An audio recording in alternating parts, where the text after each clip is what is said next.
Performance task in EPP, ang paglalaba ay pinasa ni Alia Janel P. Labid kay Ginang Beheldes Doninia. Una, maglagay ng tubig sa planggana. Ihiwalay ang mga puti at dikolor. Banlawan ang mga puti. Umpisahan ang mga maliliit kagaya ng medyas. Isunod ang mga dikolor. Tapos, baguhin ang tubig. Sunod, magtunaw ng powdered na sabon sa malinis na tubig. Sunod, ibabad ang mga puti. Unahin kusutin sa sabon ang mga maliliit hanggang sa malalaki. Isunod, kusutin ang mga dikolor.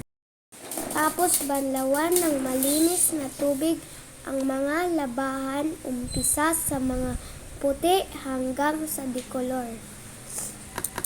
Ulitin ito ng 3 banlaw. Pagkatapos, isampay isa-isa. Maraming salamat!